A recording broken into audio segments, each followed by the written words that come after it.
At the time of recording, Volume 3 of Stranger Things Season 5 is only a few days away, so I thought this would be the perfect time to make this video. Despite its huge popularity, LEGO has actually made a very limited number of Stranger Things sets over the years.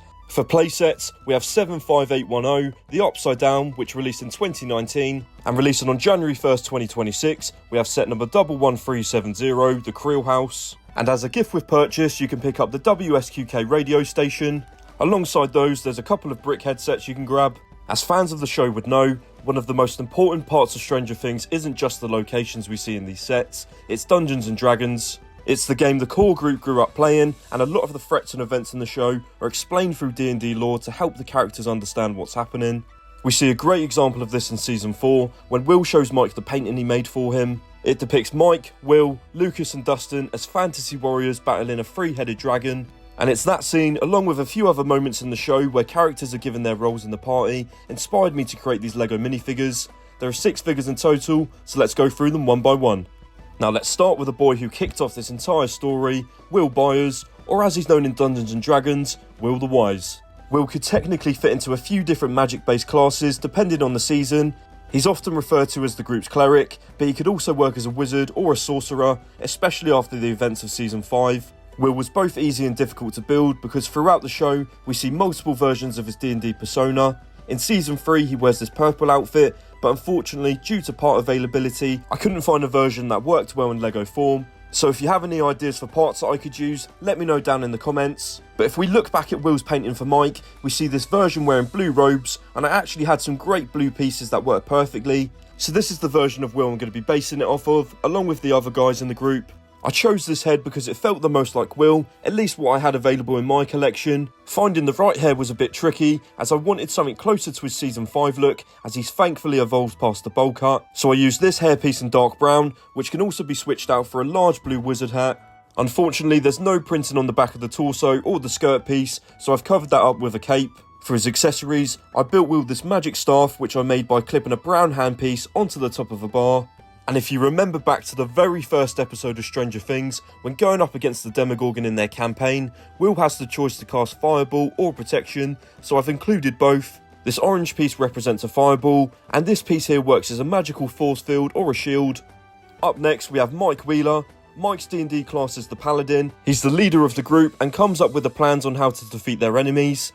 Mike has had some questionable hairstyles throughout the show, but Season 5 is easily my favourite, so I've used this Anakin hairpiece in black. For the head, one side has a stoic expression, and the reverse is more determined and battle-ready. The torso features some chainmail printing, but I've added this silver breastplate for some extra protection, and I swapped the hands to brown to match the leather gloves we see in Will's painting. The leather detail also carries down onto the legs, so I've used these ones. They're not perfect, but I think they work really well. For accessories, Mike carries a longsword, which he uses to fight the three-headed dragon. I'd actually love to build that dragon in the future, so let me know if that's something you'd like to see. The hardest part of making Mike was the shield. In the painting, it's a triangular metal shield with a heart and crown on the front. I tried a few different options, but they didn't really look right. I eventually landed on this amazing shield from the Heroic Knight minifigure. It's triangular, it has a crown, and the detailing matches Mike's breastplate. Next up we have Lucas Sinclair, and he's the ranger of the group. Lucas is a tactician and a protector, and we see that time and time again in the show. This was by far the easiest figure to make. As soon as I had the idea for this video, I knew exactly what pieces I wanted to use. Lucas's most recent hair is longer than in earlier seasons, so I used this hairpiece and paired it with a dual-sided head. It comes with one happy face and one scared one.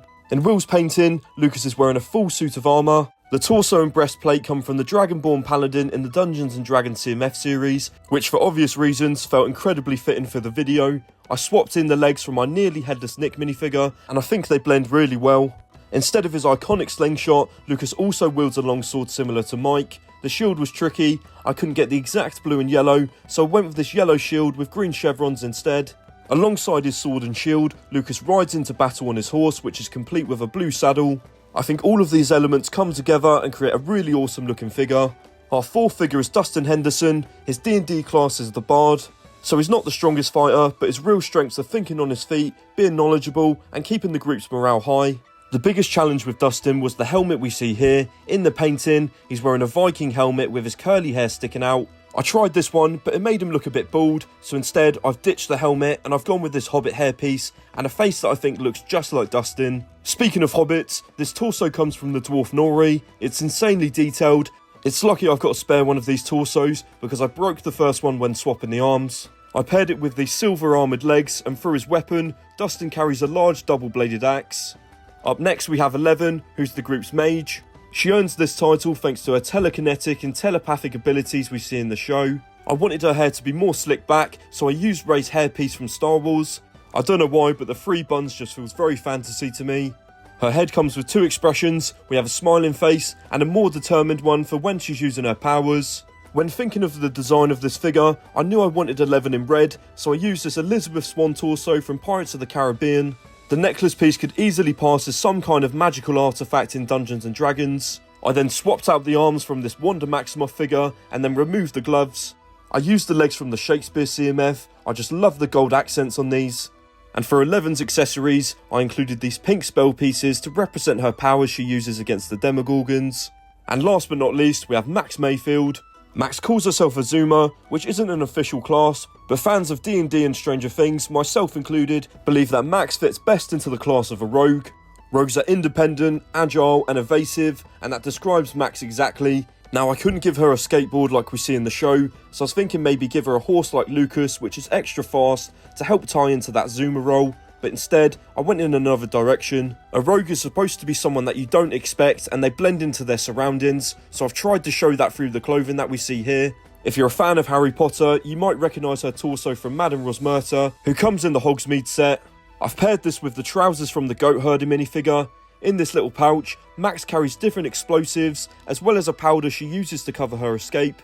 The idea of this look is that Max could easily pass as a villager. For her weapon, I gave her this small dagger, which she can easily conceal in her fur jacket. I think the head and hair work really well and looks exactly like Max. And here's the whole party together, ready to take on Vecna and his army of monsters. I'm really proud of how this turned out. Let me know what you think in the comments and tell me which characters you'd like to see in part 2. If you enjoyed this video, then give it a like, share it with anyone who loves Stranger Things and Dungeons & Dragons, and if you haven't already, make sure to subscribe. I've got so many video ideas planned for 2026, and I can't wait to share them with you. Thanks so much for watching, and I'll see you in the next one.